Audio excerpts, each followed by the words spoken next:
Capítulo 9. La química de la adicción emocional. La existencia de centros de control emocional en el interior de nuestra cabeza conjura visiones de una raza de robots creada por la naturaleza para experimentar y reaccionar de cierta manera. Hasta cierto punto, la conciencia interesada en los progresos de nuestra carrera, la felicidad personal o cualquier otra cosa, debe adentrarse en el interior de los circuitos neuronales y llegar a un acuerdo entre lo que sabemos y los antiguos conocimientos estructurados en nuestro sistema límbico. ¿Podría esto explicar las ambivalencias y paradojas que confunden los modelos y teorías sobre la mente humana? En cierto sentido, los conflictos están integrados en el sistema. Lo que deseamos para nosotros mismos puede no coincidir con lo que favorecería el desarrollo de la especie. Richard Stack, The Brain. The Last Frontier, el cerebro. La última frontera. En el capítulo anterior analizamos nuestra forma de responder, tanto química como neurológicamente, a los agentes estresantes presentes en el entorno mediante la reacción de huida o lucha. En este capítulo veremos cómo la gente se vuelve adicta a la multitud de sustancias químicas que se producen cada vez que tenemos un pensamiento. Cuando comprendamos la química de esta adicción a nuestros propios pensamientos, podremos liberarnos y evolucionar. Como ya hemos visto, todos los recuerdos tienen un componente emocional asociado. En consecuencia, casi todos los pensamientos poseen una base emocional y cuando los recordamos, también nos asociamos a las emociones almacenadas junto a ellos. Cuando recopilamos recuerdos combinados relacionados con personas, lugares, cosas, momentos y sucesos, cada uno con su propia asociación emocional, lo que hacemos es activar los circuitos neuronales independientes conectados con ellos. Una vez activada, esta mentalidad produce una multitud de sustancias químicas, tanto en el espacio sinóptico como en el hipotálamo del mesencéfalo, para estimular al cerebro y al cuerpo. Cada pensamiento tiene su propio sello químico. El resultado es que nuestros pensamientos se convierten en nuestros sentimientos. En realidad, cada uno de nuestros pensamientos es un sentimiento. Y hacemos esto constantemente sin darnos cuenta. ¿Cómo se relaciona esto con la adicción? La definición más sencilla de la adicción es la siguiente. Una adicción es algo que no podemos dejar de hacer.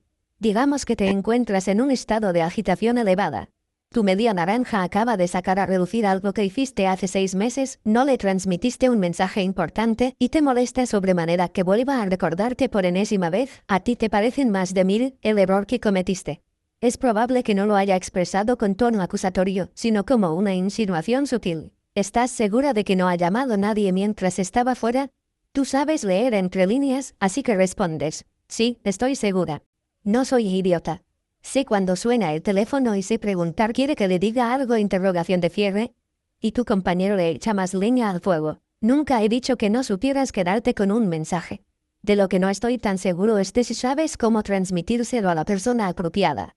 A partir de ese momento, os lanzáis al ataque de cabeza y desenterráis todos los pecadillos, mayores o menores, que habéis cometido desde que os conocéis. ¿Qué ocurriría si yo me entrometiera en este punto y os dijera: sé que estáis muy enfadados? Puedo verlo en vuestra cara y escucharlo en vuestro tono de voz. Voy a pediros que paréis. Ahora mismo. ¿Dejad de estar enfadados? Vuestra respuesta sería algo parecido a esto. ¿Que paremos? ¿Estás loco? Pero tú has oído lo que acaba de decir. Él está hablando sobre algo que ocurrió hace 6 meses, cuando estaba en casa echando cuentas sobre lo que habíamos gastado, algo que no sabe hacer solito. Eran las 9 de la noche y él todavía estaba con su amiguito Phil en el bar viendo ese estúpido partido de los Red Sox mientras yo seguía aquí, peleándome con una calculadora que tiene una tecla del 5 que se queda atascada cada vez que la pulsas. Y entonces llama el subnormal de su hermano para hablar de esa puñetera excursión de pesca. Sí, se me olvidó darle el recado. Pero nunca me olvido de cerrar la bolsa de patatas fritas para que no se pongan rancias. Detener esa oleada de emociones y los recuerdos de todos los atropellos que asocias con ellas no es tarea fácil en absoluto. Por más que tu cuerpo siga proporcionándote la energía necesaria para luchar o huir, en esta situación no puedes hacer ninguna de las dos cosas. Las convenciones sociales, las leyes y tu buen juicio te dicen que no deberías involucrarte en un enfrentamiento físico y no resulta muy divertido largarte en mitad de una buena batalla verbal. Así pues, tienes una sobrecarga de sustancias químicas en el organismo que te instan a entrar en acción, pero estás atrapado. ¿Qué contienes? Razones. Te desvías. Comienzas discusiones tontas. Sacas a relucir cualquier cosa de tu pasado. No logras salir del atolladero, ni siquiera cuando alguien se entromete y te sugiere que lo hagas. ¿Por qué? Antes de que te responda a eso, deja que volvamos al ejemplo del capítulo 8. ¿Recuerdas que presenté una situación imaginaria en la que pasabas a demasiada velocidad por un cruce para no tener que pararte en el semáforo en rojo? Después viste las luces intermitentes de un coche de policía por el espejo retrovisor y ese estímulo desencadenó la reacción de huida o lucha. Bien, está claro que en esa situación no puedes huir ni luchar. ¿Pero por qué no? O, mejor dicho, ¿por qué algunas personas deciden huir de la policía? En la mayoría de los casos, supongo, porque tienen otros problemas legales y no quieren regresar a la cárcel. Pero, ¿qué ocurriría si decides huir y verte involucrado en una persecución a toda velocidad? Debo admitir que he fantaseado con eso alguna que otra vez. Alguien podría hacerlo porque ya se encuentra en la cárcel, en esa cárcel que se ha creado él mismo. La vida de cada día, rutinaria, mediocre y corriente, carente de todo entusiasmo y novedad. Ten por seguro que no te estoy animando a que infrinjas la ley para salir de la rutina, pero a menudo me he preguntado qué es lo que impulsa a la gente que de repente hace algo que no encaja en absoluto con su carácter. ¿Podríamos decir alguna vez que algo que hacemos, una de las decisiones que tomamos o el camino que elegimos no es propio de nuestro carácter? Después de todo, lo hemos elegido nosotros. Es el resultado de un circuito neuronal en particular, así que, ¿dónde se ha metido esa acción durante todos estos años? En el caso de la pareja que discute, que, por cierto, comparte redes neurales similares, la razón de que ambos se enreden tanto en esa discusión es bastante sencilla. Se sienten bien. Bien no en el sentido que le damos habitualmente, sino en el sentido de que les resulta familiar. Y si te estás preguntando por qué dos personas permanecen juntas cuando está claro que tienen muchas cosas que reprocharse el uno al otro, quédate donde estás. Este capítulo responderá también a esa pregunta. Establecerse y conformarse. Es probable que hayas oído hablar de la crisis de la mediana edad y seguro que también has visto sus efectos. El número de matrimonios que llegan a su fin y el de coches deportivos que se venden deben de ser directamente proporcionales al del número de personas que cumplen los 50 cada año. ¿Por qué tantas personas quieren hacer un cambio en su vida cuando llegan a esta edad? Sabemos que los pensamientos y las emociones son los marcadores químicos de las experiencias pasadas. A medida que envejecemos y vivimos nuevas experiencias en la vida, llega un momento a finales de la veintena y principios de la treintena en el que creemos que ya hemos experimentado todo lo que la vida puede ofrecer. Es muy probable que hayamos dejado de vivir nuevas experiencias y que estemos repitiendo las mismas, lo que nos lleva a sentir los mismos sentimientos. Dado que a comienzos de nuestra vida hemos vivido muchas y distintas experiencias, podríamos decir que sabemos qué se siente al vivir cada una de ellas y que, por lo tanto, podemos predecirlas. Al parecer, en la crisis de la mediana edad intentamos sentirnos de la misma manera que cuando vivimos por primera vez esas emociones asociadas a las nuevas experiencias. Durante la infancia, la adolescencia y la edad adulta aprendemos y nos desarrollamos en base a nuestro entorno.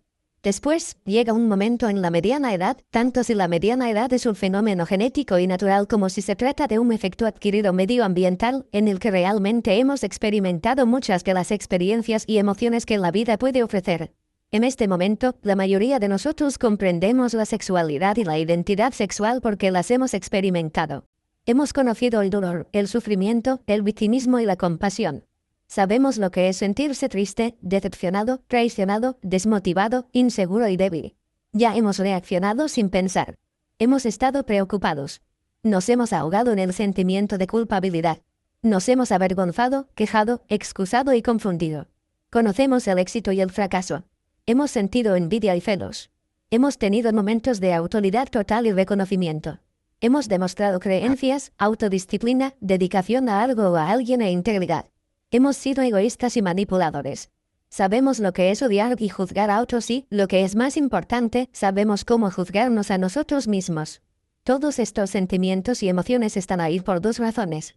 La primera razón por la que estamos familiarizados con esos sentimientos es que las experiencias de nuestra vida han activado circuitos neuronales preexistentes que heredamos de nuestros padres y ancestros, y hemos convertido esos recuerdos en actitudes y comportamientos. También sabemos cómo son esas emociones porque hemos creado ciertas situaciones y experiencias en nuestra vida, y el entorno ha instado a nuestras neuronas a establecer nuevas conexiones para esas experiencias. Cuando experimentamos los sentimientos que acompañan a esos recuerdos, llegamos a creer que esos pensamientos son lo que somos. puesto que los sentimientos nos ayudan a recordar una experiencia y puesto que a esa edad hemos llegado a ser bastante experimentados, hemos acumulado grandes cantidades de recuerdos a través de incontables sentimientos diferentes.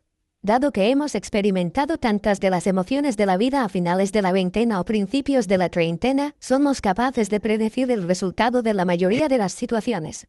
Nos resulta fácil imaginar qué se sentirá en determinada situación, ya que hemos experimentado antes circunstancias similares. De esta manera, los sentimientos llegan a ser el barómetro que determina lo que nos motiva en la vida. Comenzamos a hacer elecciones basadas en lo que nos harán sentir. Si ese yo personal sabe que una posible experiencia resulta familiar y predecible, nos sentiremos bien eligiendo esa opción.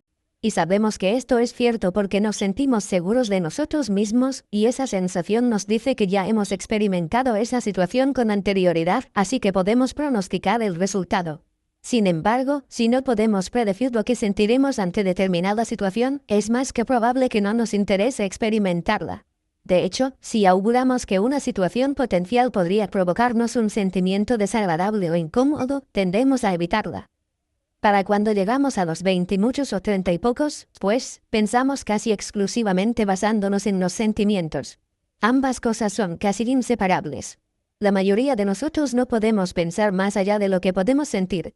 El ciclo de retroalimentación de los pensamientos y los sentimientos que están conectados de manera intrínseca con el cuerpo comienza a cerrarse en torno a nosotros más o menos en esta etapa de nuestra vida, ya que pasamos más tiempo sintiendo que aprendiendo. Los sentimientos son recuerdos de experiencias pasadas. Aprender es crear nuevos recuerdos asociados a nuevos sentimientos. A esa edad, nos vemos obligados a dejar de concentrarnos en el desarrollo y el aprendizaje para empezar a sobrevivir. Trabajos, casas, coches, hipotecas, finanzas, inversiones, niños, colegios, actividades extraescolares y el mantenimiento de la relación o del matrimonio son justo los ingredientes necesarios para comenzar a vivir en el modo de supervivencia y abandonar el modo crecimiento. Así pues, si nos dan la oportunidad de vivir una nueva experiencia en esta época de nuestra vida, intentamos predecir el resultado basándonos en lo que nos haría sentir. Es entonces cuando preguntamos cosas como, ¿qué se siente? ¿Cuánto durará? ¿Huele? ¿Hace falta que lleve algo para comer? ¿Tendré que caminar mucho? ¿Va a llover? ¿Hará frío? ¿Quién estará allí? ¿Podremos tomarnos vacaciones? ¿Quiénes son esas personas? Todas estas preocupaciones reflejan las inquietudes que nos provocan el cuerpo, el entorno y el momento. Es una señal de que la juventud se está alejando y de que comenzamos a envejecer.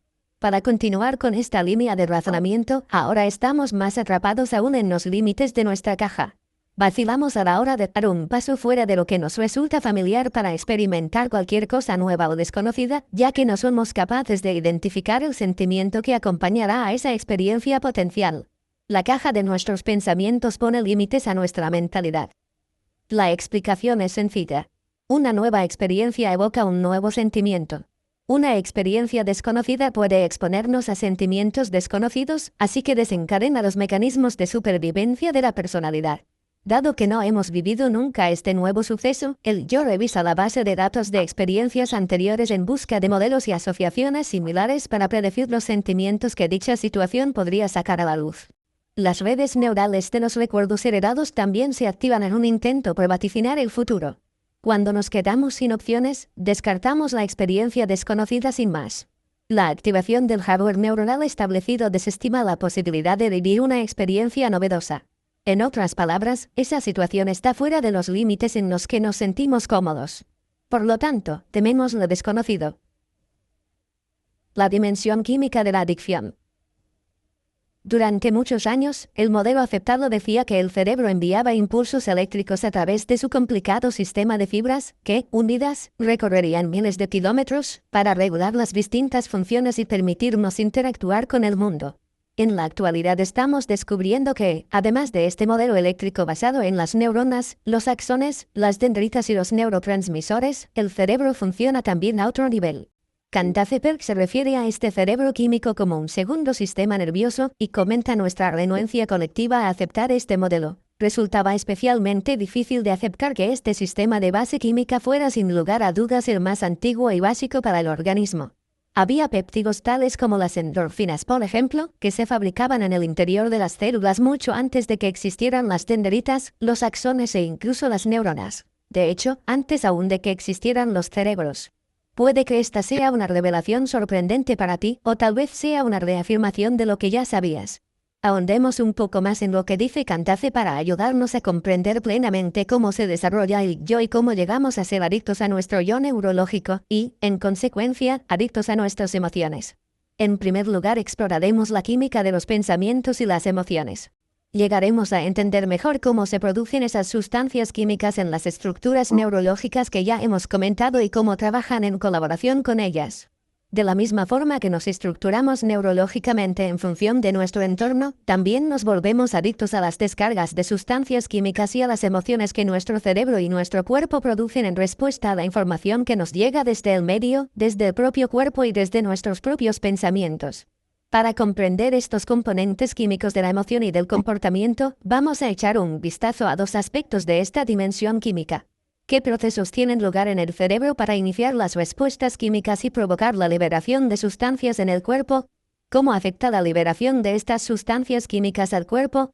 En primer lugar, es importante comprender que somos seres químicos.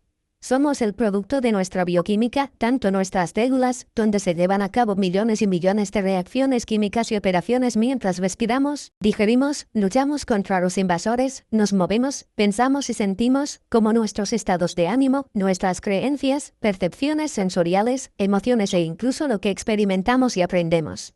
Mientras los psicólogos, los etólogos y demás profesionales discutían sobre si la herencia o el medio son los causantes fundamentales de nuestro comportamiento, las nuevas investigaciones y descubrimientos han dirigido el punto de mira de muchos de los estudios hacia las bases químicas de la emoción.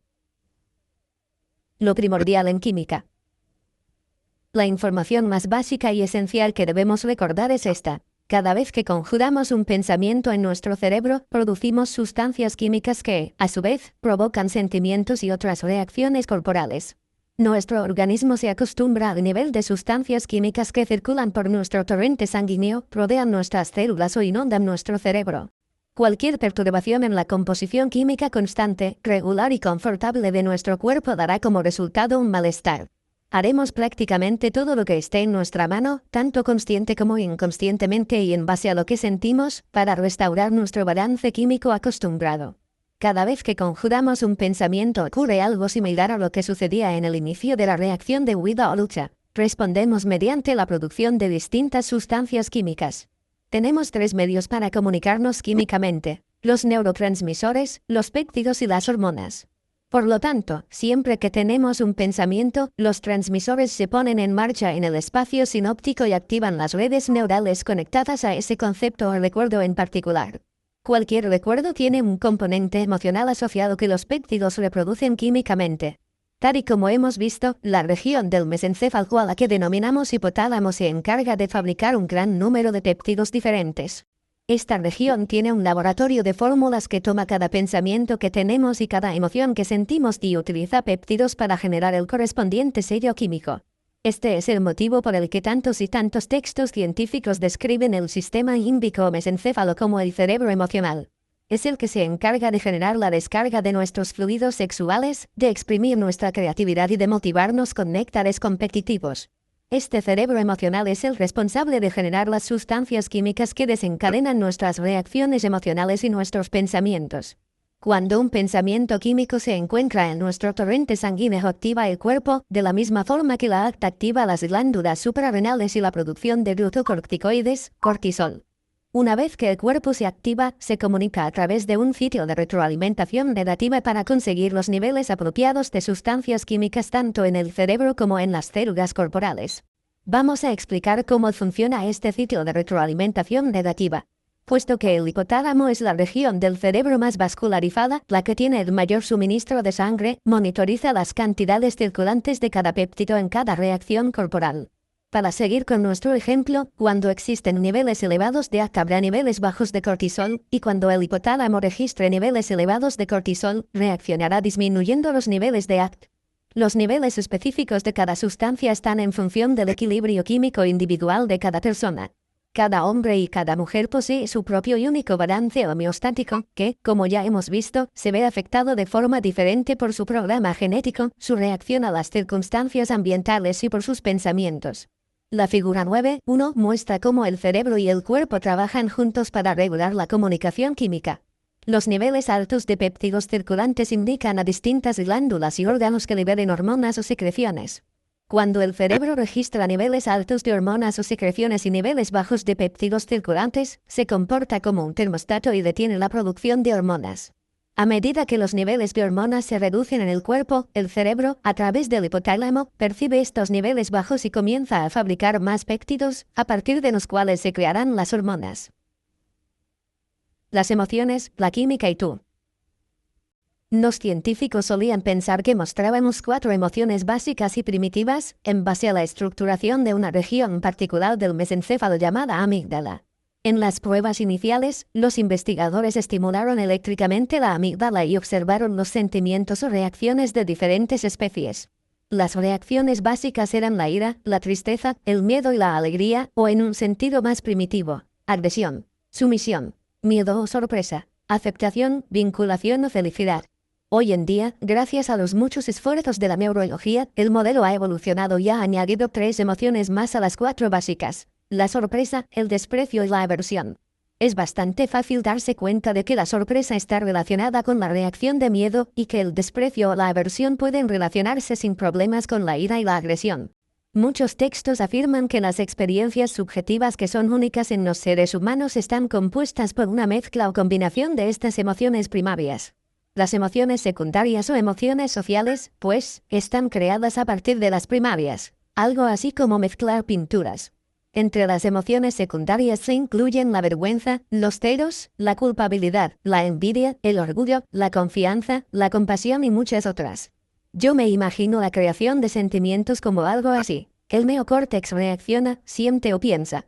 A continuación, el mesencéfalo envía al cuerpo y al cerebro factores neuroquímicos que apoyan o activan distintos compartimentos y redes neurales para crear específicamente tanto los sentimientos que compartimos con los demás como los que son únicos en nosotros.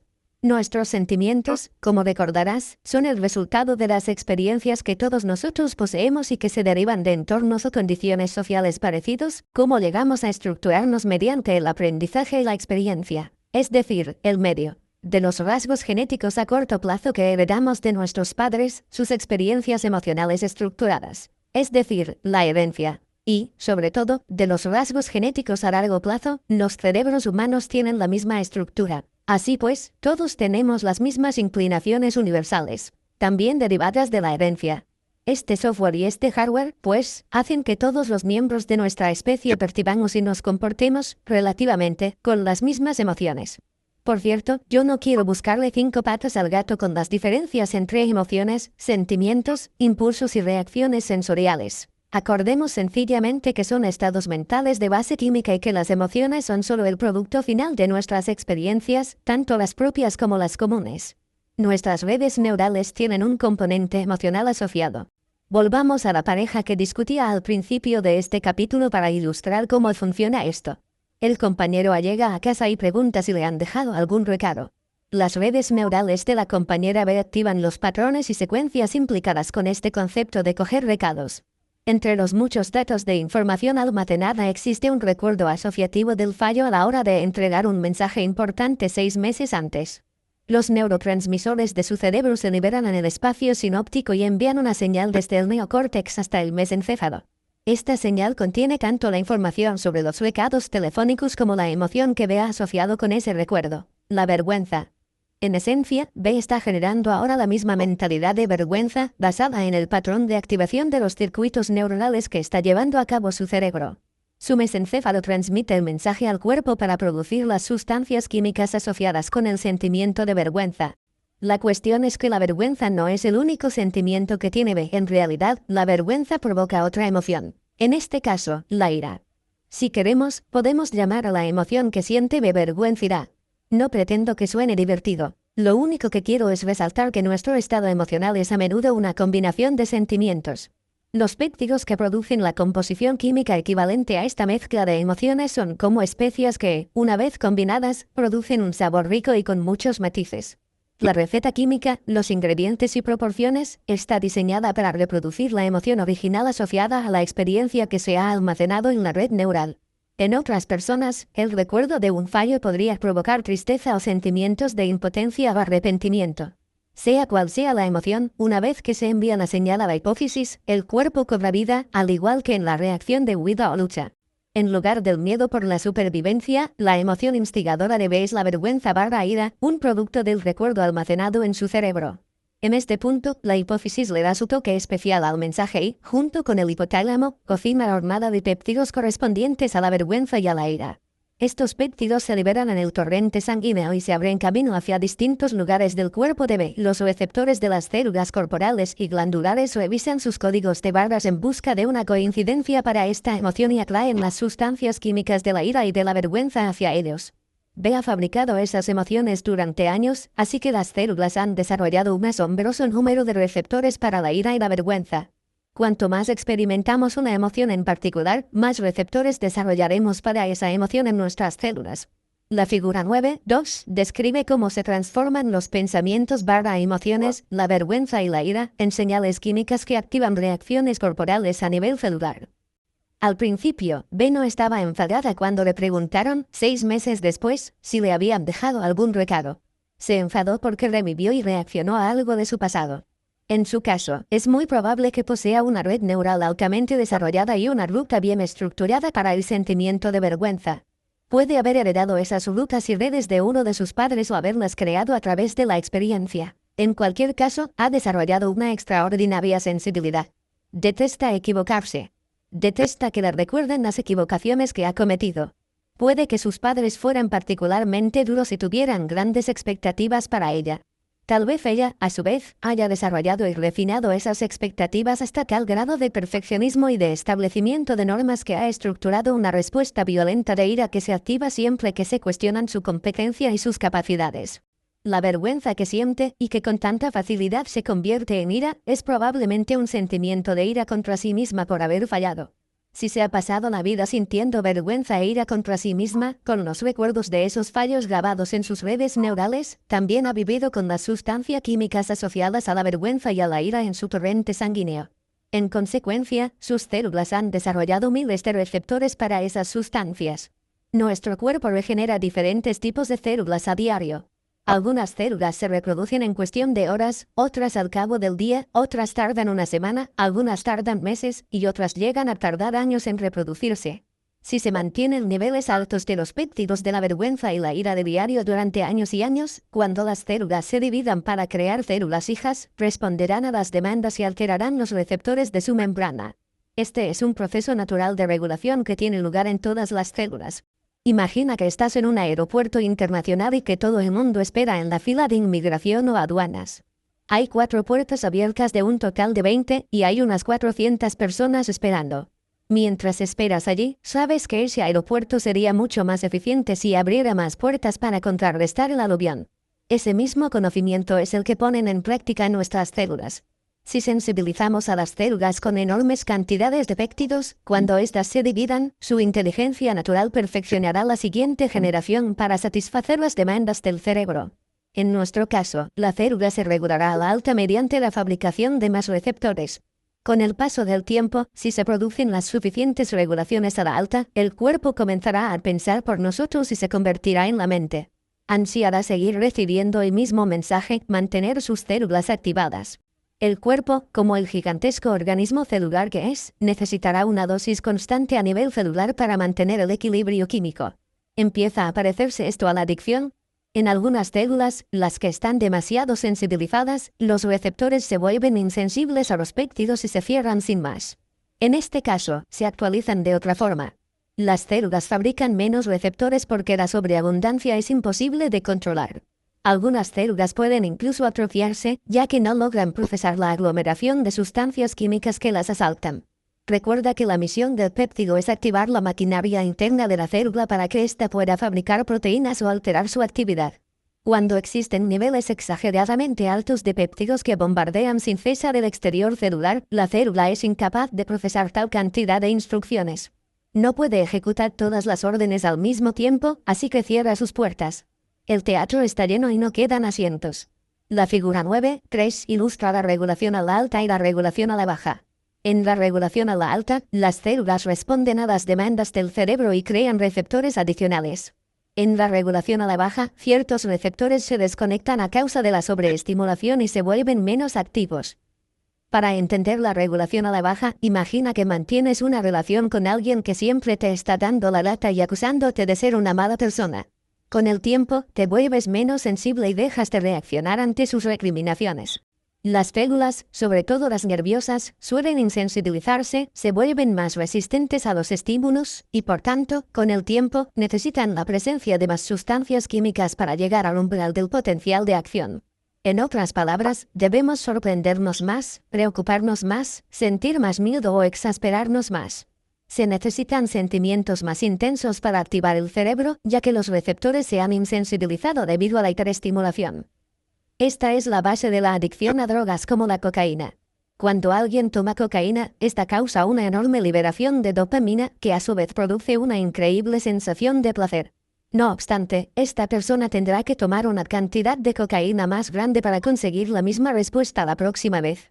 Y el ciclo se perpetúa de la misma manera que en el caso de nuestros estados emocionales.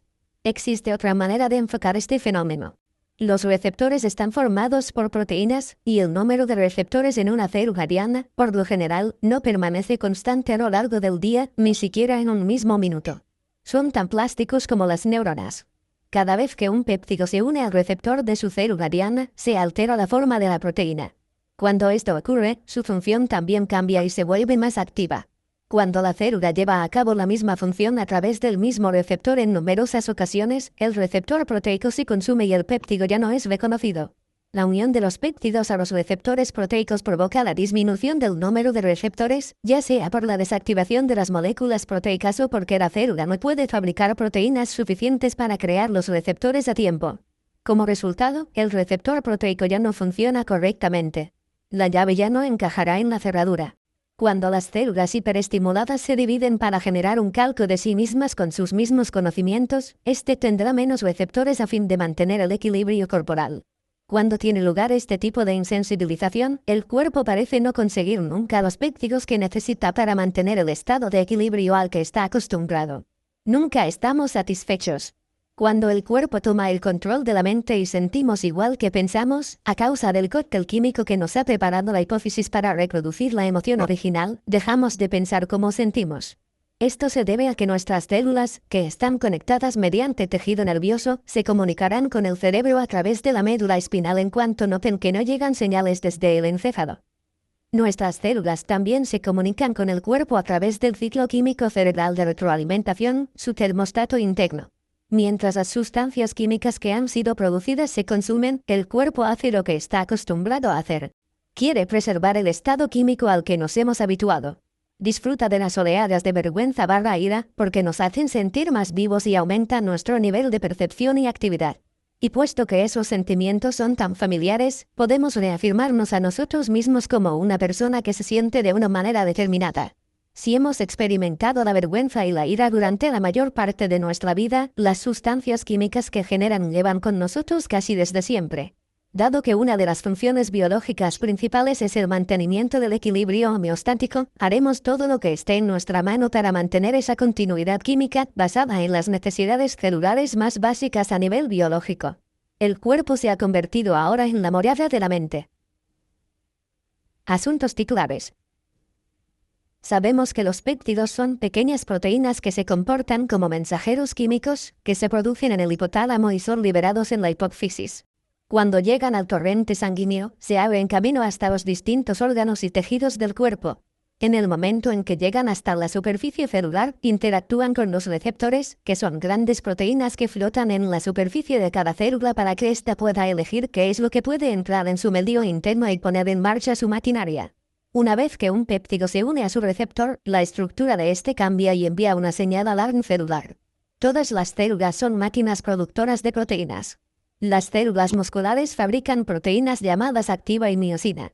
Las de la piel producen elastina y colágeno. Las células del estómago fabrican enzimas y otras sustancias. El ARN celular es el que se encarga de la producción de proteínas. Y estas se componen de moléculas más pequeñas llamadas aminoácidos. Cuando un péptido se une a su receptor, deja instrucciones para desenrollar el ARN celular a fin de comenzar la fabricación de las distintas proteínas relacionadas. La figura 9.4 ilustra de manera sencilla la fabricación de proteínas en las células. Expresamos alrededor de un 1,5% de nuestro ARN, de nuestros genes, y el 98,5% restante es lo que se ha denominado ARN basura. Cuando las células fabrican proteínas, expresan esos genes. Un ejemplo es la expresión genética de las proteínas que determinan nuestro color de ojos. Nuestro ADN es como una biblioteca de secuencias potenciales que nuestras células utilizan para la expresión proteica. Si ese 98,5% de nuestro ADN no es en realidad basura, puede que esté latente, a la espera de ser activado por las señales químicas adecuadas. Los científicos han comenzado a descubrir que ese depósito excedente de ADN tiene funciones importantes. Es posible que tengamos un montón de genes latentes por expresar para una evolución futura. Aparte del 1,5% del ADN que expresamos mediante la fabricación de proteínas, compartimos un 96% de nuestro ADN con los chimpancés. La totalidad de nuestra expresión genética nos proporciona el aspecto que tememos, nuestro funcionamiento a nivel biológico y nuestra estructuración neurológica. El mal genio de papá, la autocompasión de mamá, los hombros anchos de papá, la pequeña nariz de mamá, los problemas de la vista de papá, la diabetes de mamá. Nuestro cuerpo produce distintas proteínas mediante la expresión de nuestros genes, y eso es lo que nos hace ser como somos. Cuando los péptidos transmiten sus instrucciones a la célula, activan el ADN para fabricar las proteínas que han ordenado nuestros circuitos neuronales. Si las instrucciones consisten en esas mismas actitudes asustadizas o estados de agresividad similares a los que hemos ordenado a las células día tras día durante años y años, con el tiempo, el ARN celular empezará a funcionar mal. En otras palabras, no hemos vivido nuevas experiencias con un nuevo sello químico, en forma de péptidos diferentes, que pueda ordenar a la célula la activación de nuevos genes para fabricar nuevas proteínas. Si las células reciben las mismas órdenes químicas correspondientes a los mismos estados emocionales, nuestros genes empezarán a desgastarse. Sería algo así como llevar un coche siempre en la misma marcha. Si el ADN comienza a utilizarse demasiado, las células fabricarán proteínas más baratas a partir de ese ADN. Si lo pensamos bien, este desgaste es el resultado de la producción inadecuada de proteínas. ¿Qué ocurre cuando envejecemos? Nuestra piel se arruga. La piel está formada por proteínas. ¿Qué le ocurre a nuestro cabello? Pierde vitalidad. El cabello está formado por proteínas. ¿Qué les ocurre a nuestras articulaciones? Se agarrotan. El líquido sinovial está formado por proteínas. ¿Qué pasa con la digestión? Se ve afectada. Las enzimas son proteínas. ¿Qué les pasa a nuestros huesos? Se vuelven más frágiles. Los huesos están formados por proteínas. Cuando fabricamos proteínas más baratas, el cuerpo comienza a debilitarse. La expresión de la vida es la expresión de las proteínas. Si siempre les damos a las células las mismas órdenes basadas en las mismas actitudes asociadas con los mismos sentimientos, fabricaremos los mismos péptidos. En consecuencia, no enviaremos nuevas señales a las células para que activen la expresión de nuevos genes. Estamos repitiendo los mismos pensamientos que se estructuraron gracias a la herencia genética o a las actitudes emocionales relacionadas con experiencias pasadas. Si vivimos los mismos sentimientos día tras día, ten por seguro que esas sustancias químicas acabarán por desgastar el ARN celular y comenzarán a fabricar proteínas alteradas. El ARN de la célula empezará a funcionar mal. Así pues, cuando nos enfadamos, nos sentimos frustrados o tristes a causa de algo o de alguien. ¿Quién es el verdadero afectado? Todas nuestras actitudes emocionales, algunos creen que son causadas por cosas ajenas a nosotros, no son solo el resultado de lo que percibimos en la realidad en base a nuestra estructura neurológica, sino también de lo adictos que somos a los sentimientos que deseamos sentir. Algunos estudios de la Universidad de Pensilvania han demostrado que la gente que está deprimida ve el mundo de la forma en que piensan y sienten.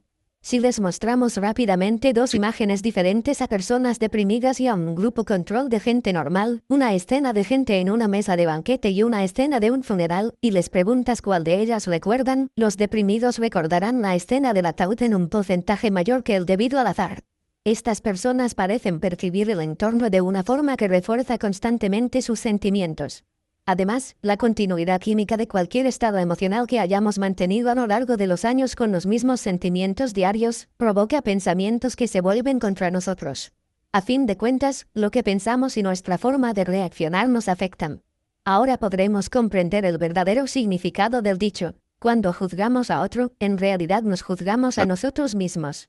Si de adultos dejamos de aprender nuevas cosas o de vivir nuevas experiencias que puedan cambiar nuestro cerebro y nuestra mente, utilizaremos la misma maquinaria neural que nuestros padres y activaremos sus mismas condiciones genéticas, tanto físicas como mentales. Si solo podemos activar los genes que hemos heredado, es inevitable que manifestemos las mismas alteraciones físicas y psicológicas de enfermedad y deterioro celular. Cuando expresamos proteínas degradadas, comenzamos a manifestar una expresión de la vida diferente. La expresión de proteínas es la expresión de la vida y de la salud. Así pues, ¿quién da las órdenes para crear las sustancias químicas que determinan la expresión de la salud? Nosotros. Es nuestra actitud, tanto consciente como inconsciente, la que activa las redes neurales que desencadenan la producción de sustancias químicas en el hipotálamo, que a su vez envía señales a las células en forma de péptidos, que a su vez activan el ADN para expresar nuestros genes a fin de fabricar proteínas, ya sean las mismas o diferentes. Para cambiar las proteínas que expresamos a nivel celular y que afectan a nuestra salud, debemos cambiar nuestra actitud a fin de que las células reciban una nueva señal. Puesto que la expresión de proteínas es lo que determina la salud corporal, nuestra actitud y nuestra forma de controlar los pensamientos tienen mucho que ver con nuestra salud. La figura 9.5 ilustra cómo se correlacionan los pensamientos y actitudes con la salud corporal. Cuando salgamos del modo de supervivencia, conjuremos nuevos pensamientos, que producirán nuevas sustancias químicas, cambiemos nuestra mentalidad, lo que alterará el mensaje químico que recibe nuestro cuerpo, y modifiquemos nuestro comportamiento, para vivir toda una nueva experiencia que cree un equilibrio químico distinto para nuestras células, comenzaremos a caminar por el sendero de la evolución. El papel de la memoria en el cóctel químico. Cuando dejamos atrás una situación de nuestra vida que ha causado emociones como la vergüenza y la ira, o cuando dejamos atrás a personas, lugares, cosas, momentos y sucesos asociados con esos sentimientos, dejamos de pensar y sentir con la misma mente o mentalidad. Si ya hemos abandonado las circunstancias que desencadenaron los pensamientos y reacciones que nos definían, ¿por qué seguimos sintiéndonos igual? Hemos dejado de recibir la estimulación constante que producía las sustancias químicas que nuestras células han llegado a necesitar. Cuando nuestras células dejan de recibir su dosis química diaria, utilizan el potencial de nuestra memoria. Recuerda que podemos lograr que nuestros pensamientos sean más reales que ninguna otra cosa. Nuestras células envían una señal de vuelta al cerebro para notificar que necesitan esas sustancias químicas. A fin de conseguir que el cuerpo produzca las sustancias deseadas, el cerebro activa los circuitos asociados, esas redes neurales que contienen el recuerdo pasado de una experiencia que despierta vergüenza/ira. Así pues, en nuestro ejemplo, la respuesta furiosa de B a la pregunta de A tiene más que ver con las necesidades químicas de B que con lo que ha preguntado A o con cómo lo ha preguntado.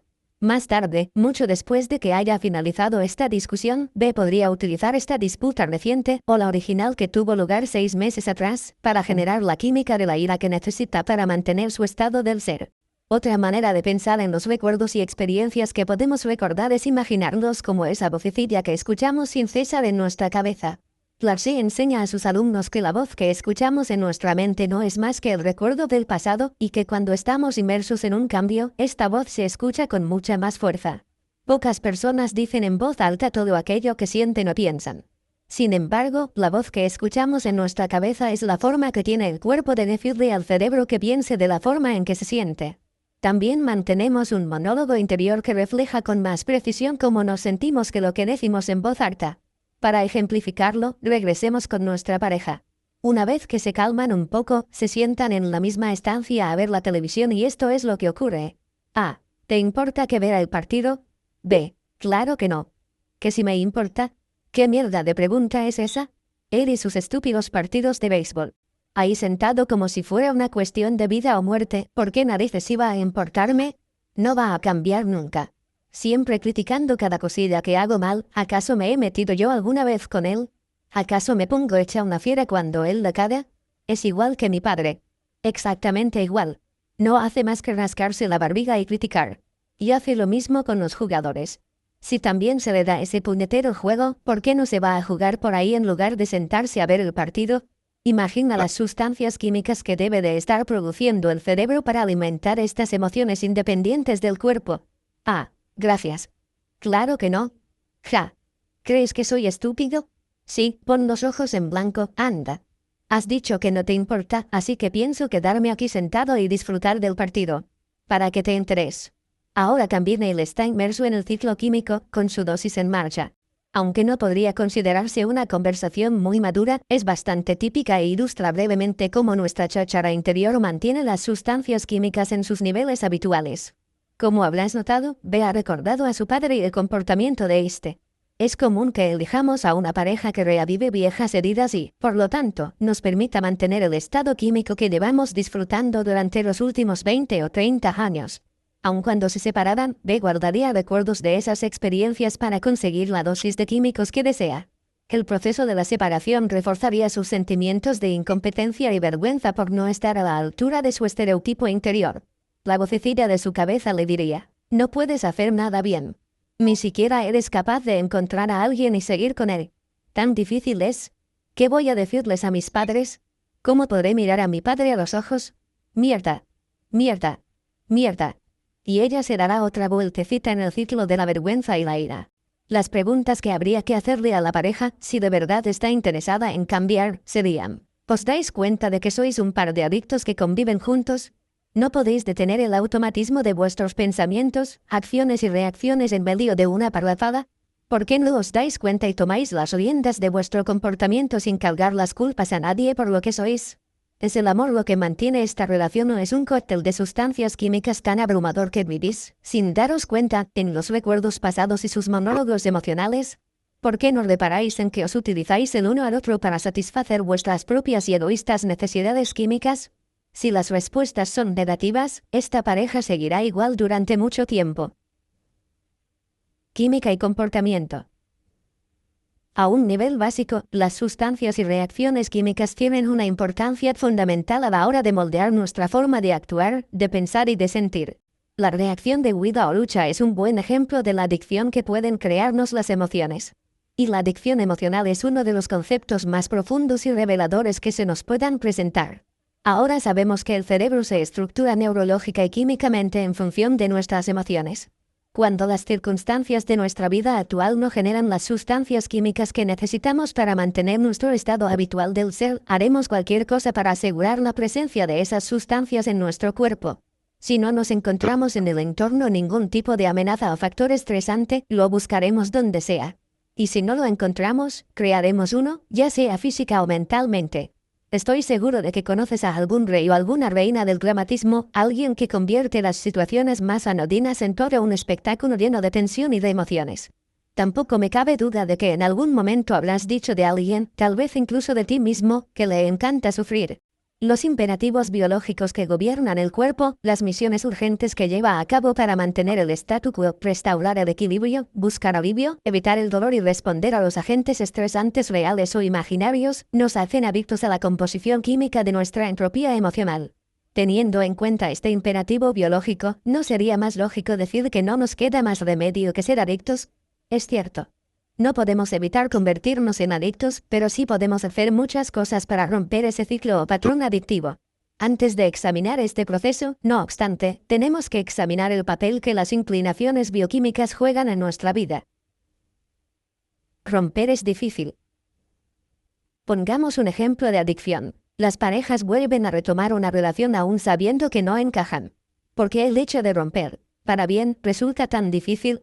A lo largo de una relación, incluso cuando es mala, las dos personas activan redes sinápticas y producen neurotransmisores y péptidos que asocian ciertos sentimientos a sus experiencias, y son esos sentimientos los que reafirman la personalidad de cada uno. Se habitúan tanto a la relación que cuando deciden dejarla no logran romper la estructuración neurológica y los vínculos químicos que se asocian a ella.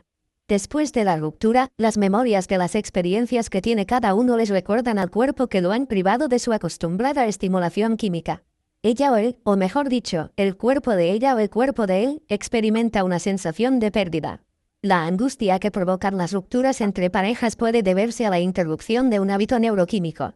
Teniendo en cuenta la química de la adicción emocional, ¿de verdad te resulta sorprendente que tantas parejas rompan, vuelvan a unirse y repitan de nuevo todo el ciclo? Es interesante resaltar que cuando todos los aspectos de nuestra vida siguen más o menos igual, llegan a definir cómo estamos estructurados. Según esto, la mayoría de la gente rige sus relaciones basándose en las costumbres adquiridas con otra persona, es decir, según la estructura sinóptica que comparten. Durante las primeras citas, hablamos sobre redes neurales coincidentes. Pero cuando las circunstancias de una relación cambian, la mayoría de gente, que ha hecho bien poco por cambiar su interior, busca el mismo orden neural en la siguiente persona, con lo que se repite el mismo tipo de relación una y otra vez. Puede que rompamos con una persona, pero seguiremos siendo adictos a los sentimientos que esa relación engendraba. En el vacío causado por la ausencia de la pareja anterior, introducimos otro candidato conocido, a nivel inconsciente, que provocará esa descarga de sustancias químicas que tanto deseamos y a las que hemos llegado a acostumbrarnos.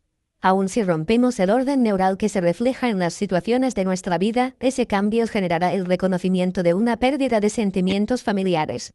La pérdida de esos sentimientos puede interpretarse como un malestar, sin tener en cuenta la polaridad buenos o malos. El cambio en nuestra vida nos hace reconsiderar y reaccionar, en lugar de permitirnos tener iniciativa, es decir, pensar y actuar de una forma que cree una nueva realidad para nosotros. Reconsiderar y reaccionar no es más que volver a activar los viejos circuitos neuronales que consideramos familiares. Este proceso crea las mismas redes neurales, que se activan una y otra vez y dan como resultado los mismos pensamientos y reacciones que vivimos cada día, independientemente de si consideramos la situación positiva o negativa, exitosa o desafortunada, feliz o triste. Todos estos sentimientos asociados con nuestro mundo exterior definen el yo como alguien que siente de una cierta manera, y esos sentimientos son después lo que dan origen a nuestra forma de manifestar las actitudes, los comportamientos, las opiniones, los prejuicios, las creencias e incluso las percepciones. Nuestros sentimientos gobiernan nuestros pensamientos. La ansiedad y el ciclo de retroalimentación. Durante años hemos oído y leído cosas acerca de la prevalencia de la depresión clínica en Estados Unidos. También hemos escuchado debates sobre la eficacia y los peligros potenciales de muchos antidepresivos. De un tiempo a esta parte, sin embargo, ha entrado en escena una nueva alteración. 5 afecciones relacionadas que podemos agrupar bajo el nombre de trastornos de ansiedad. Según el informe publicado en 2006 por el Instituto Nacional de Salud Mental, los 5 trastornos de ansiedad: el trastorno de ansiedad generalizada, TAD, el trastorno de pánico, el trastorno obsesivo-compulsivo, TOC, el trastorno o síndrome de estrés postraumático, septiembre, y las fobias, como el trastorno de ansiedad social, la agorafobia, etc., afectan a unos 40 millones de estadounidenses de más de 18 años. Esto supone un 18,1% de la población. La depresión, que todavía es la primera causa de discapacidad en Estados Unidos, afecta a 14,8 millones de estadounidenses adultos. Los trastornos de ansiedad tienen más prevalencia que la depresión, pero ninguno de los trastornos individuales que forman este grupo se aproxima al número de pacientes con depresión. El Instituto Nacional también ha informado de que muchas de las personas que sufren algún trastorno de ansiedad también padecen otros, y de que la concurrencia entre depresión y trastornos de ansiedad es también elevada. ¿Qué está pasando? ¿Se trata solo de que ahora sabemos etiquetar y clasificar mejor esas enfermedades? ¿Habríamos despreciado en el pasado a personas que declaraban ser ansiosos o sufrir de los nervios y los habríamos apartado? Sin tener en cuenta las cifras, la ansiedad y su relación con el estrés y con las adicciones químicas del cuerpo necesita un examen más a fondo. En muchos aspectos, la ansiedad es una respuesta saludable a los estímulos externos. No es malo sentirse exaltado antes de dar un discurso, de realizar una presentación o una interpretación ante el encuentro de una posible amenaza. Sin embargo, cuando la ansiedad está presente en nuestra vida diaria y se convierte en algo crónico, se vuelve muy problemática.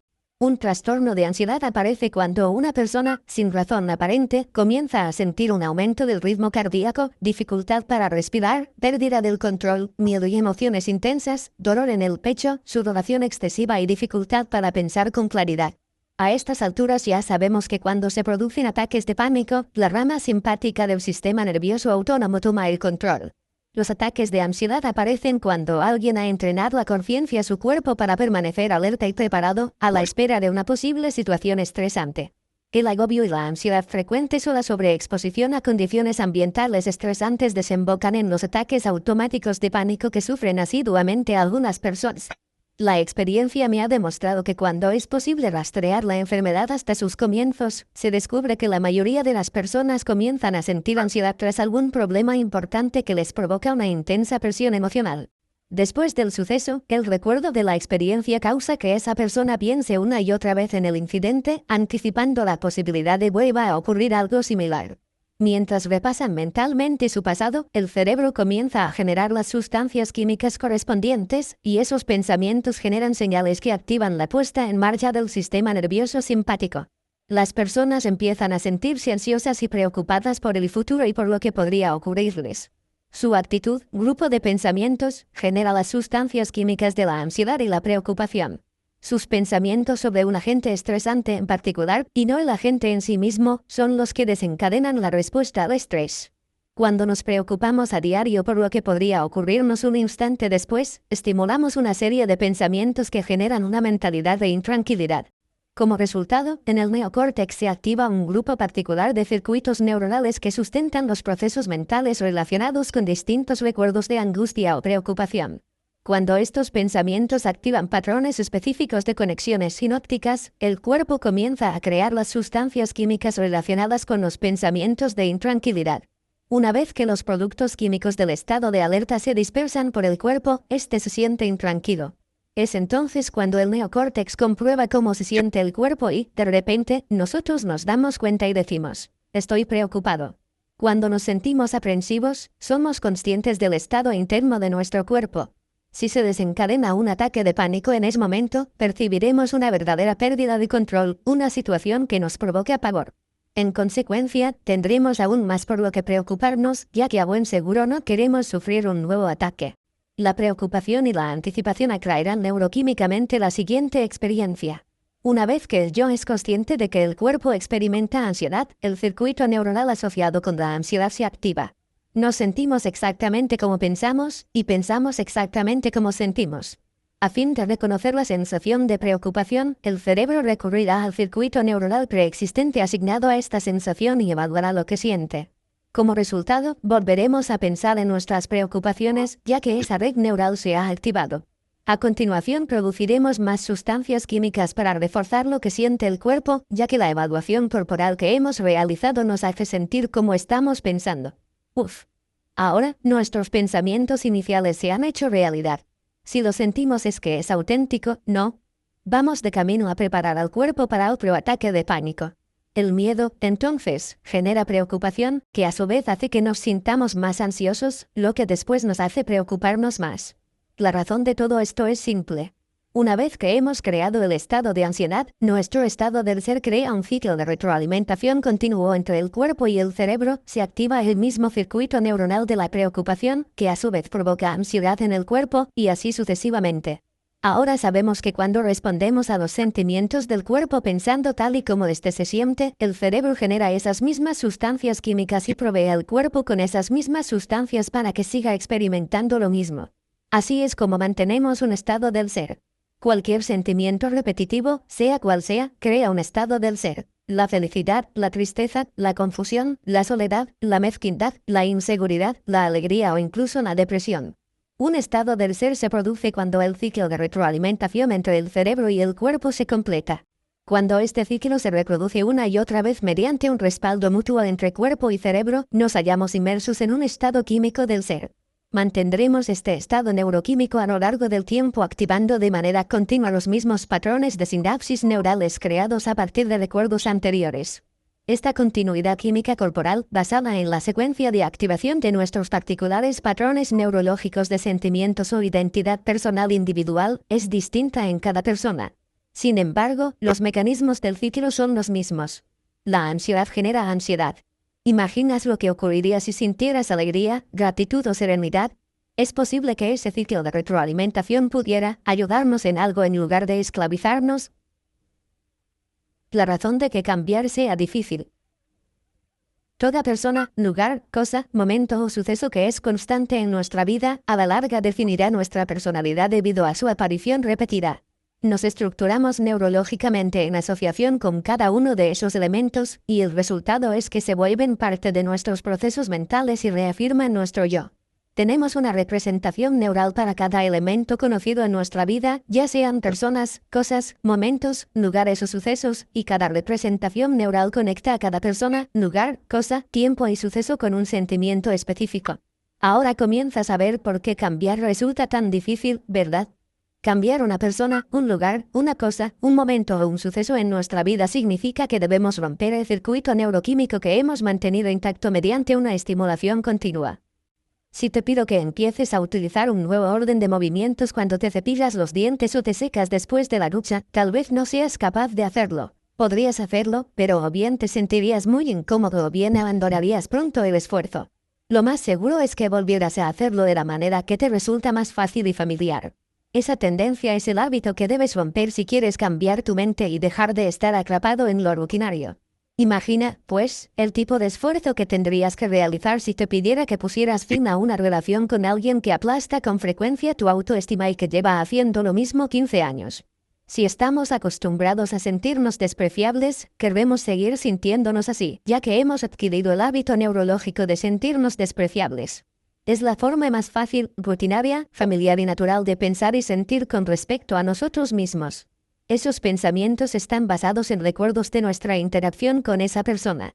Son recuerdos con sentimientos asociados, y esos sentimientos tienen una base neurológica.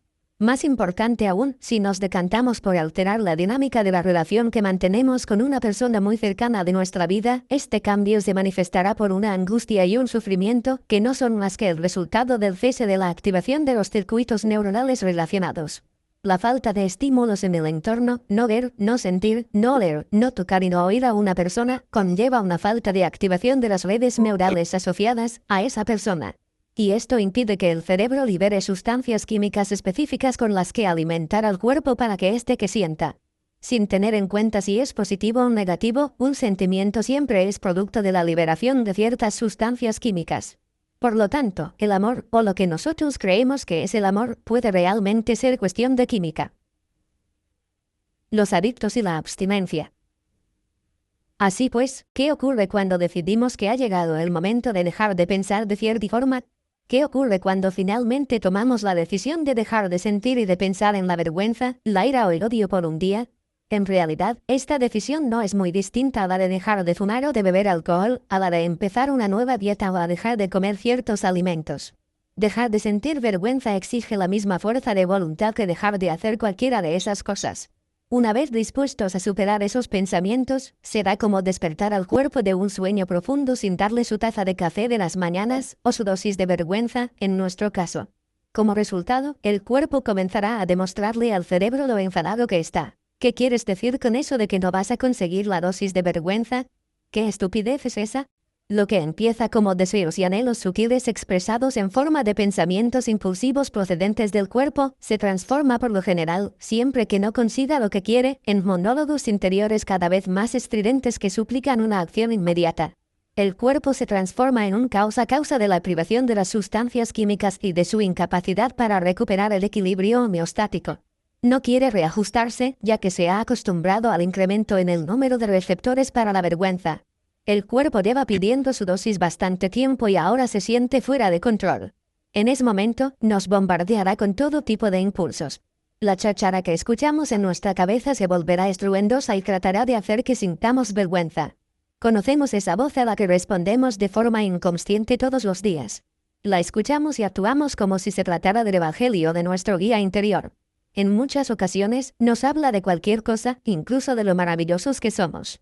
Cuando estamos inmersos en un cambio, esa voz se queja y lloriquea como nunca. Dice cosas como estas: puedes empezar mañana. Venga, esta es una buena razón para romper la promesa que te hiciste, tal vez en otro momento, pero ahora no. O mi favorita: esto no hay quien lo aguante. Entonces, nosotros respondemos: tengo que confiar en mis sentimientos porque estoy de acuerdo con ellos y, cómo no, volvemos de nuevo al punto de partida. La voz que escuchamos es nuestro cuerpo diciéndonos que restauremos el equilibrio anterior para acabar de una vez con el sufrimiento y el malestar que le hacemos sentir. Seguro que conoces bien la situación, ya que todos nosotros hemos intentado romper con un hábito o dejar de comer alguna cosa en particular, como el chocolate, por ejemplo. Al principio empezamos con muchas ganas, pero en cuestión de horas comenzamos a recordar nuestras pasadas experiencias comiendo chocolate. Pensamos en la famosa tarta de chocolate de mamá. Como por arte de magia, recordamos aquella vez que comimos fresas bañadas en chocolate en la luna de miel y lo deliciosas que estaban. En un instante, recordamos las 4 horas que pasamos en el aeropuerto de Bruselas y los 3 postres de chocolate belga que nos zampamos. ¿Qué ocurriría si, mientras esa especie de demonio nos engatusa con todos esos recuerdos, la vida nos ofreciera la oportunidad de probar un bocadito de tarta de chocolate? En el instante en que pusiéramos los ojos en la tarta, nuestro cuerpo respondería de inmediato, puede que incluso comenzara a devaluar. Al momento siguiente, comenzaríamos a escuchar esa vocecilla instándonos a olvidar nuestra decisión y a comernos la tarta entera. Estos pensamientos no son conscientes. Es nuestro cuerpo quien nos dice qué hacer y qué pensar. Tan pronto como el cuerpo recibe la estimulación química de la visión de la tarta, nos hace pensar en lo que desea.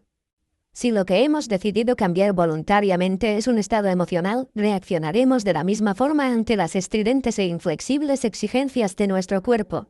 Imagina que un día tomas la decisión de dejar de ser una víctima.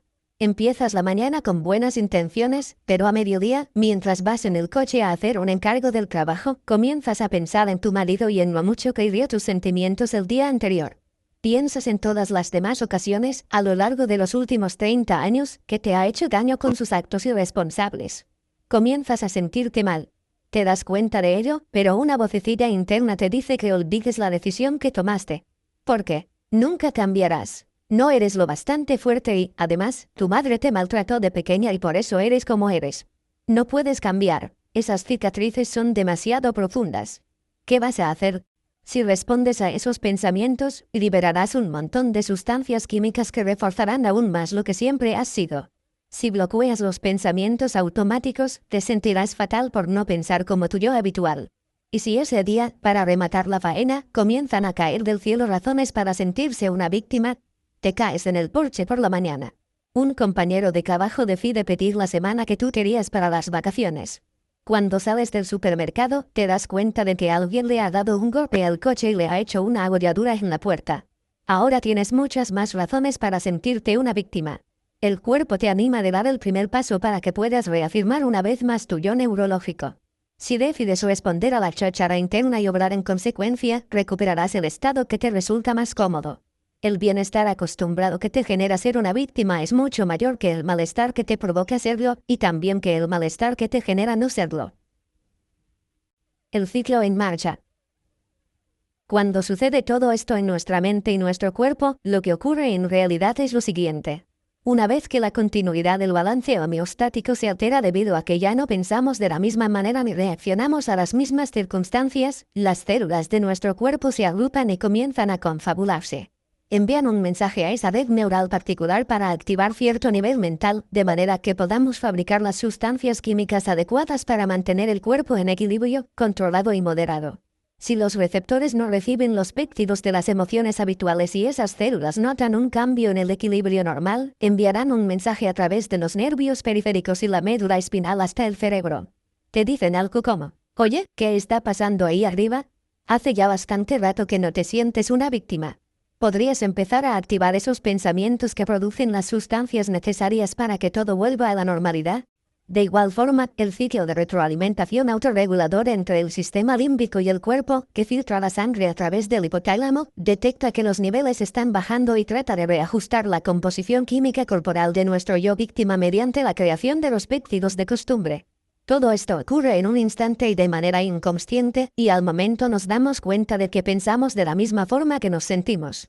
Vuelve a observar la figura 9.2 para ver cómo las células envían señales al cerebro, tanto neurológica como químicamente. Y, al parecer, siempre que nos sentimos realmente mal, lo que, debido a nuestra dependencia, el cuerpo podría interpretar como algo muy bueno, caemos presa de esas órdenes, de esas voces o deseos y no podemos detener el proceso de las emociones. No podemos comernos tan solo un trocito de tarta de chocolate, nos comemos la tarta entera. ¿No has notado que cuando atraviesas una tormenta emocional y te sientes frustrado, también estás furioso? Y cuando estás furioso, odias. Y cuando odias, te vuelves crítico. Y cuando criticas, te sientes celoso. Cuando te sientes celoso, tienes envidia. Y cuando tienes envidia, te sientes inseguro. Cuando te sientes inseguro, te sientes despreciable. Y si te sientes despreciable, te sientes mal. Y si te sientes mal, te sientes culpable. Eso es comerse la tarta entera, porque al igual que un adicto, no pudiste detenerte hasta que no llevaste al cuerpo hasta un nivel químico superior que te permitiera obtener una mayor descarga.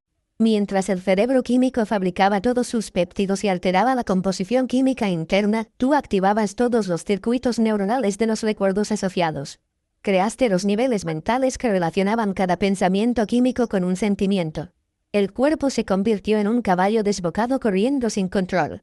Aquí es donde nuestra voluntad y nuestra autodisciplina deben entrar en acción. Tenemos que conseguir el dominio sobre nosotros mismos, pero ¿cómo? Cedemos y dejamos que nos inunde el torrente de recuerdos a largo plazo que definen y reafirman nuestro viejo yo, o nos mantenemos firmes en nuestra decisión de evitar pensamientos y emociones de victimismo. Nos conformamos con el alivio inmediato, nos aferramos con firmeza a una visión más elevada del yo, a pesar de lo que sentimos. En cualquier caso, la mente consciente está tratando de consolidar su autoridad sobre el cuerpo. Puede que se estén volviendo las tornas. Otro ejemplo. Cuando el personaje de una película nos recuerda a una persona conocida de nuestro pasado, el largometraje activa una red neural relacionada con experiencias anteriores, y esa red tiene asociados ciertos sentimientos en forma de sustancias químicas. Cuando estas sustancias se liberan, somos conscientes de que echamos de menos a esa persona en nuestra realidad y comenzamos a sentirnos peor. En esencia, la activación del circuito neuronal nos hace pensar en todo lo que ya no tenemos con nosotros.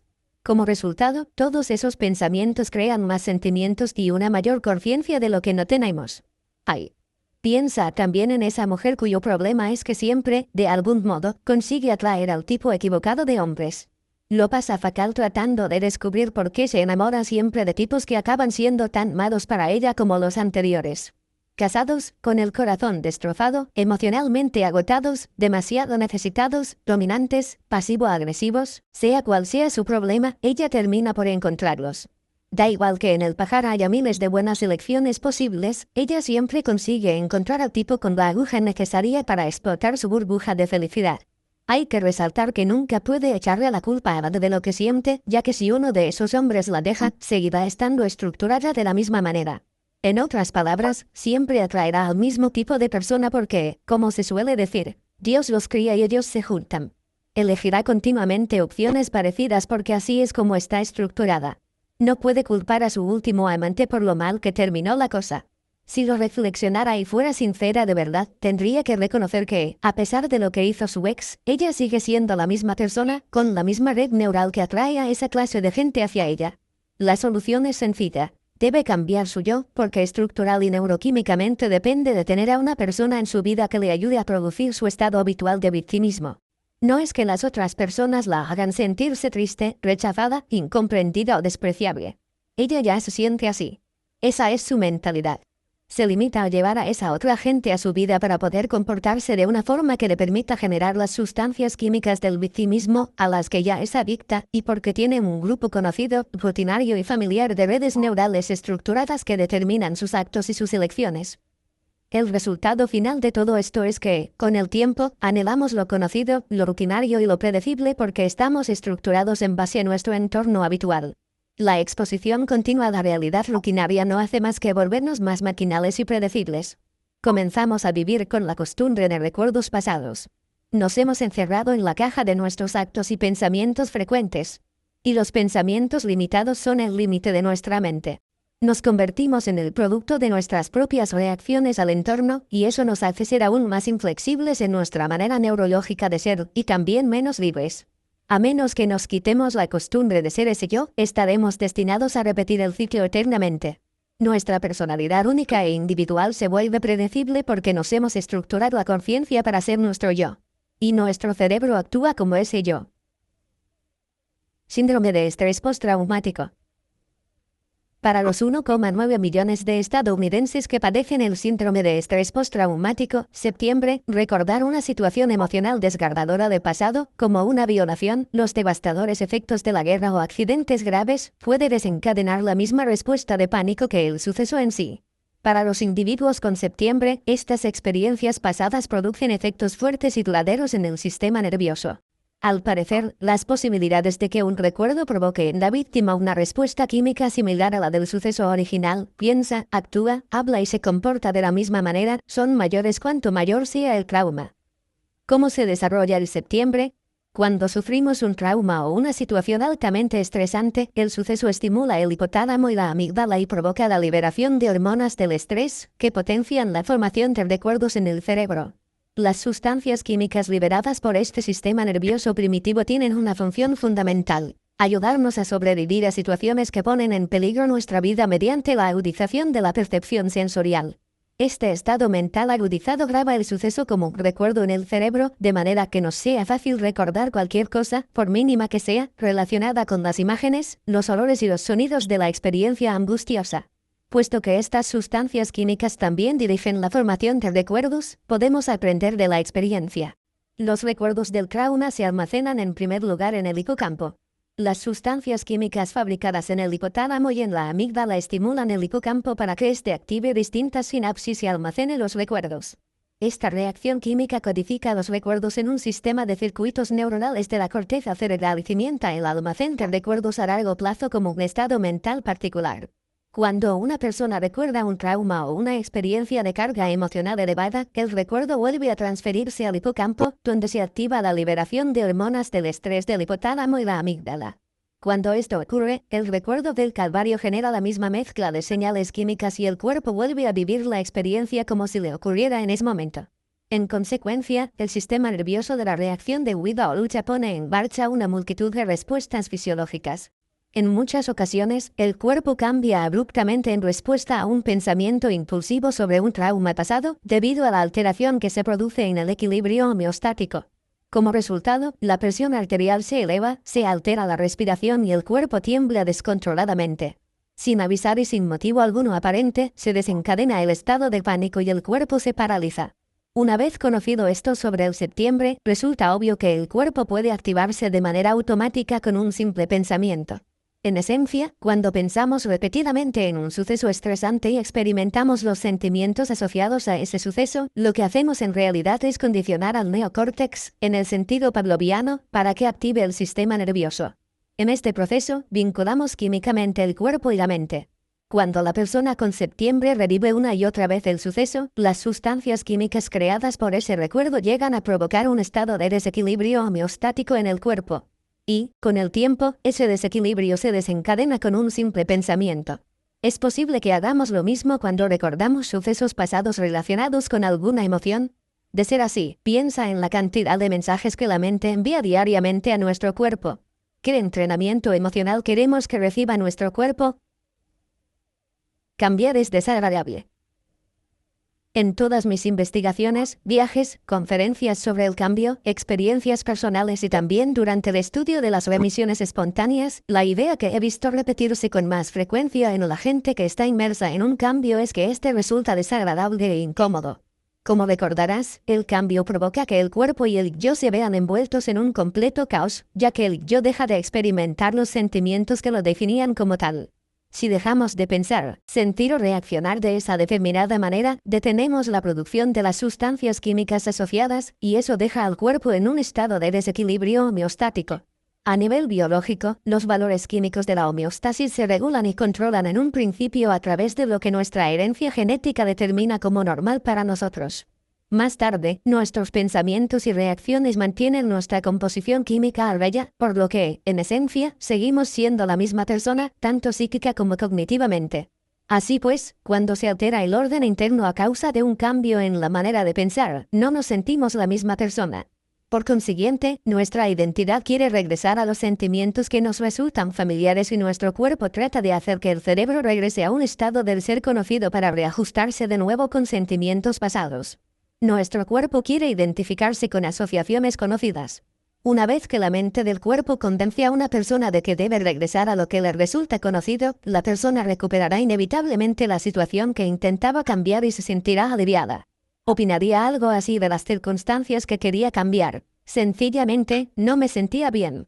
En otras palabras, nuestra identidad, que se sentía bien con el ciclo de retroalimentación anterior entre el cerebro y el cuerpo, se desequilibra químicamente y, durante unos instantes, nos sentimos realmente mal.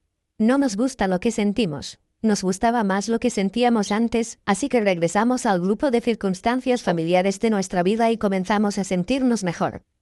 Imagina que vives en un valle, junto a una enorme montaña. ¿Has vivido allí toda tu vida y jamás has subido más allá de la línea de los árboles, que se encuentra a unos 600 metros por debajo de la cumbre? Vives tu vida en el valle, rodeado siempre de las mismas personas, que no son muchas. Has llegado a un punto en el que puedes predecir con una precisión considerable lo que harán todos ellos cada día. Desde el momento exacto en que tu vecino más cercano saldrá a dar un paseo con sus perros por la pradera, hasta el momento en que verás aparecer una voluta de humo en la chimenea del hombre que vive al principio de la calle. Parece que nunca ocurre nada nuevo. Una tarde, al anochecer, ves que alguien sale del bosque que hay detrás de tu casa. Utiliza un bastón y lleva una mochila. A medida que se acerca, notas que tiene una barba espesa, pero esa barba te impide deducir su edad. Sales de tu casa para saludarlo. Es evidente que lleva un tiempo viajando. Lo invitas a entrar y, durante la cena, te habla sobre su viaje. Descubres que la cima que hay justo detrás de tu casa ofrece una magnífica vista de los territorios que te rodean, aunque jamás has puesto un pie fuera del valle. Desde la cima de la montaña, afirma el viajero, no solo se ven grandes paisajes, sino que también se puede acceder con facilidad a otros pueblos y ciudades y conocer a gente que habla otros idiomas y lleva ropa que parece exótica e insinuante. A la mañana siguiente, cuando tu nuevo amigo se marcha, juras que subirás a lo alto de la montaña que hay detrás de tu casa. Durante unos cuantos días, te preparas para partir. Estás decidido a vivir nuevas experiencias y ves ese viaje como una gran oportunidad para salir de las sombras hacia la luz. Mientras recorres el prado de hierba que rodea tu hogar, echas un vistazo a los conocidos alrededores. El granero desvencijado que parece adoptar una pose de oración, la cerca que tu padre y tú habéis arreglado durante toda la vida y cuyos postes parecen centinelas que recuerdan el paso del tiempo. Experimentar un cambio es como abandonar todas las cosas y recuerdos conocidos. Una vez que dejes atrás el prado de hierba que rodea tu casa y comiences a ascender, te enfrentarás a un montón de obstáculos. Un sendero cubierto de maleza, densos bosques de árboles, la disminución de las temperaturas, los depredadores y las grandes y resbaladizas rocas cubiertas de nieve. A nivel intelectual, comprendes que estás haciendo progresos para llegar a esas nuevas experiencias. Al principio estás convencido de que eso es lo que quieres. A mitad de camino, sin embargo, ya no estás seguro de haber tomado una buena decisión. Reconoces los peligros, sientes el frío y la humedad y te das cuenta de que ahora estás muy solo. El lugar de donde procedes era seguro, conocido y confortable. En este momento, la mayor parte de las personas se da la vuelta y vuelve a la comodidad de su actitud habitual. Comparan el recuerdo del pasado con su sensación de malestar presente. Cuando los pensamientos del pasado compiten con nuestra idea de un nuevo futuro, los pensamientos realizan más fuerza sobre nosotros, ya que no se puede comparar el futuro con ningún sentimiento del pasado. El futuro carece de sentimientos porque aún no lo hemos experimentado. No olvides que todos los recuerdos episódicos se almacenan en última instancia como emociones. El pasado tiene ese componente emocional, pero el futuro no. Lo único que tiene el futuro es esa sensación de aventura con la que comenzamos en un principio, pero que se pierde rápidamente entre los sentimientos de nuestro cuerpo y los recuerdos del pasado. El yo neurosináptico añora su hogar y, cuando esto ocurre, quiere aquello que puede predecir y en lo que puede confiar. Por lo general, los sueños de un futuro distinto quedan sofocados bajo los sentimientos conectados con el ciclo de retroalimentación corporal. Cuando los que gobiernan son nuestra identidad, que está formada por recuerdos pasados, y el ciclo de retroalimentación corporal, lo normal es que nos planteemos regresar a lo que nos resulta familiar. Creemos que esa es la elección correcta porque sentimos que es lo que debemos hacer en ese momento. Así es como nos resistimos al cambio y volvemos una y otra vez a lo habitual. Todas las asociaciones conectadas con el cambio han ofendido a la continuidad química que nuestra identidad personal considera como propia, y ese alguien que está conectado a los recuerdos pasados se siente insultado. La vieja identidad que definió el yo quiere regresar a las circunstancias familiares y rutinarias, a los sentimientos normales que la definen. Si cedemos ante sus peticiones, estaremos eligiendo con el cuerpo y no con la mente, y jamás cambiaremos. Nuestra vida siempre será un espejo de lo que sentimos y de nuestra estructuración neurológica. A fin de vivir nuevas experiencias, debemos dejar atrás los pensamientos, los recuerdos y las asociaciones que nos resultan familiares. Recuperación. La vida después de la adicción. Quiero dejar claro que no hay nada malo en dejarse llevar por los sentimientos. Lo que debemos examinar es el tipo de sentimientos que tenemos con asiduidad y lo a menudo que sentimos las mismas emociones. También quiero señalar que las emociones no son malas. Son el producto final de las experiencias, buenas o malas, conocidas o desconocidas. pero tener los mismos sentimientos cada día significa que no vivimos nuevas experiencias. Hay experiencias que aún no hemos vivido y que provocan nuevas emociones. ¿Cuántas veces, si es que ha habido alguna, has sentido emociones basadas, no en las acostumbradas reacciones de supervivencia, sino en esos escurridizos sentimientos de la motivación y la alegría de vivir? Estos momentos especiales de gratitud, amor por uno mismo, felicidad y libertad se encuentran en nuestro interior. Lo que pasa es que tienen una vida muy corta.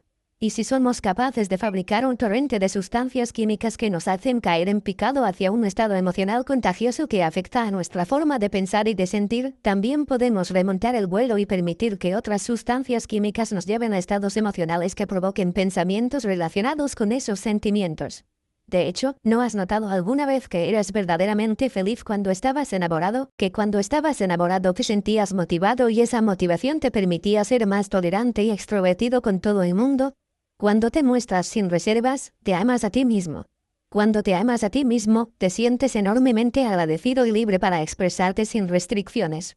Esta avalancha de pensamientos y sentimientos crea una oleada de actos y pensamientos generosos que te resultan tan enriquecedores que desearías que no terminaran nunca.